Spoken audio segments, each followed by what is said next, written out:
இந்த கீரைக்கறியில் சாதத்தில் போட்டுட்டு அதுக்கு மேலே ஒரு ஸ்பூன் நெய் ஊற்றிட்டு பெஞ்சு சாப்பிட்டு பாருங்கள், செம்மையாக இருக்குங்க.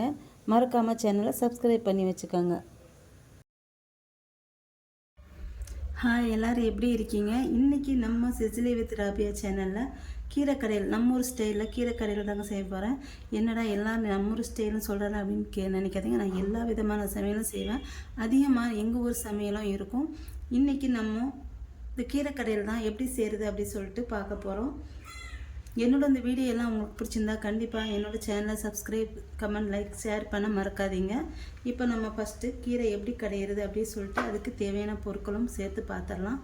ஃபஸ்ட்டு நம்ம கீரையை எப்படி க்ளீன் பண்ணணும் அப்படின்னு சொல்லிட்டு பார்க்கலாம். நான் அரைக்கீரை தாங்க எடுத்திருக்கேன். அரைக்கீரையில் தான் கீரை கடையில் செய்ய போகிறேன். இந்த மாதிரி காம்போடு இருந்துச்சுன்னா, இது இளம் காம்பாக இருந்துச்சுன்னா என்ன பண்ணுங்கள், இந்த மாதிரி கட் பண்ணுங்கள். இந்த மாதிரி கட் பண்ணி டக்குன்னு ஒடிஞ்சிடும். ஒடிஞ்சதுக்கப்புறம் இப்படி ஒரு நார் வரும். இந்த நாரை எடுத்துகிட்டு இந்த நாரையும் இப்படி எடுத்துடுங்க. எடுத்துகிட்டு திரும்பவும் இப்படி வரும். இந்த மாதிரி எடுத்துகிட்டு இந்த நாரையும் சேர்த்து போட்டுக்கோங்க. இந்த நார் தண்டு, அதாவது நாரில் அந்த தண்டையும் சேர்த்து போட்டுக்கோங்க. இந்த நாரை எடுத்துடுங்க. அதே மாதிரி இன்னொரு தண்டுலேயும் அதே மாதிரி பாருங்கள், இந்த மாதிரி பூக்கள் இருந்துச்சுன்னா அந்த பூக்களை எடுத்துடுங்க. இந்த பாருங்கள், இந்த மாதிரி பூ இருக்கும். இந்த பூவெல்லாம் கட் பண்ணி எடுத்துக்கோங்க. இந்த பூவெல்லாம் சேர்க்க வேண்டாம். இந்த தண்டுலேயும் அதிகமான சத்துக்கள் இருக்குது. நம்ம அதனால் தண்டு இளம் தண்டாக இருந்தால் மட்டும் போட்டுக்கலாம். ரொம்ப வலுத்த தண்டாக இருந்தால் போட வேண்டாம், டக்குன்னு ஒடிஞ்சிடும். இளம் தண்டாக இருந்தால் இந்த மாதிரி ஒரு நார் வரும். இந்த நாரை எடுத்துகிட்டு திரும்பவும் இந்த பக்கம் ஒருக்க ஒடிச்சிட்டு இந்த நாரை எடுத்துடுங்க. எடுத்துகிட்டு அப்படி சேர்த்துக்கோங்க. நம்ம ஃபஸ்ட்டு க்ளீன் பண்ணிடணும். க்ளீன் பண்ணிவிட்டு தான் நம்ம கீரையை கழுவணும். நான் கழுவிட்டேன். க்ளீன் பண்ணி எல்லா கீரையும் க்ளீன் பண்ணியாச்சு. இது நான் எப்படி கழுவி, அதாவது கீரையை அலசிட்டேன்.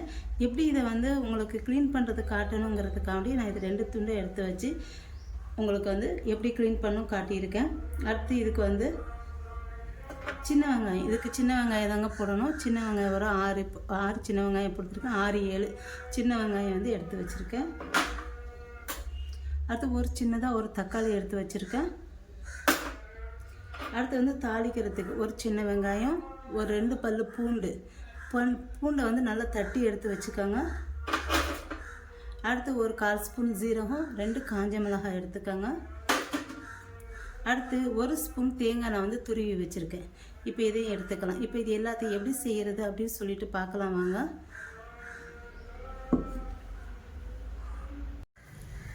இப்போ இந்த மாதிரி ஒரு பாத்திரம் எடுத்துருக்கேன். இதில் சின்ன வெங்காயம் சேர்த்துக்கிறேன். அடுத்து தக்காளி சேர்த்துக்கிறேன். இப்போ கீரையை கட் பண்ணிவிட்டு ஃபஸ்ட்டு நல்லா அலசிடுங்க கீரையை. அதுக்கப்புறம் இந்த மாதிரி கட் பண்ணி எடுத்துக்கோங்க. ரொம்ப சின்னதாக கட் பண்ண வேண்டாம். நம்ம பல்லியாக பொரியல் இந்த மாதிரி செய்கிறதா இருந்தால் நம்ம பொடியை கட் பண்ணணும்.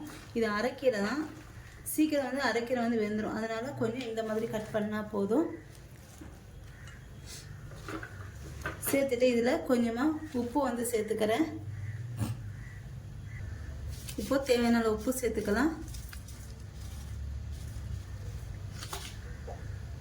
சேர்த்துட்டு இதில் கொஞ்சமாக ஒரு 1/4 கிளாஸ் தண்ணி ஊற்றிட்டு இது வேக வச்சிடலாம்.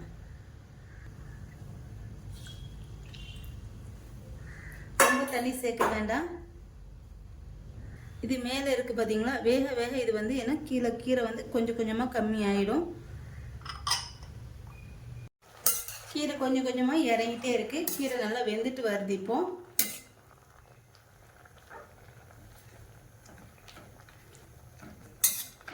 இன்னும் ஒரு 2 நிமிஷம் அவ்வளோதாங்க. கீரை நல்லா வேக வச்சு எடுத்தாச்சு. இப்போ இதை எடுத்து ஆற வச்சு நல்லா கடைஞ்சிக்கலாம். இப்போ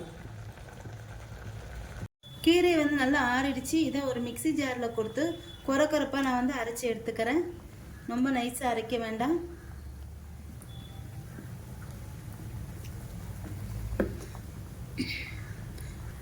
இந்த மாதிரி கீரையை அரைச்சி எடுத்துக்கணும். அரைச்சாச்சு. இப்போது கீரை நம்ம தாளிச்சிடலாம். இப்போ ஒரு பாத்திரம் வச்சுருக்கேன். இதில் 2 ஸ்பூன் எண்ணெய் ஊற்றிட்டு கடுகு, சீரகம் தாளிக்க போட்டுடலாம்.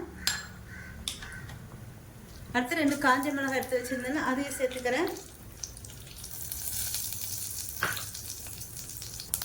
அடுத்து நம்ம நசுக்கி வச்சுருக்க கருவேப்பிலை பூண்டை வந்து சேர்த்துக்கிறேன். சேர்த்துட்டு நல்லா இந்த பூண்டு வந்து நல்லா பொரியணும். இதில் அடுத்து இதில் வெங்காயத்தை சேர்த்துக்கிறேன். நம்ம பொடியை நறுக்கி வச்சுருக்க வெங்காயம் சேர்த்துக்கலாம்.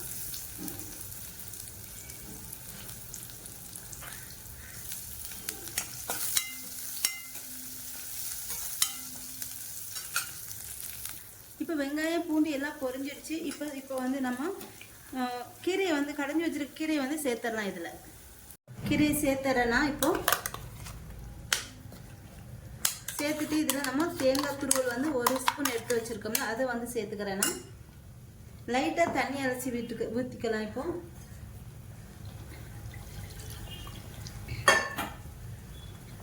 ரொம்ப சேர்க்காதீங்க தண்ணி. லைட்டாக இந்த ஜாரில் வந்து கீரையெல்லாம் ஆகிருக்குல்ல, அதனால நான் லைட்டாக வந்து இதை அலசி ஊற்றிக்கிறேன்.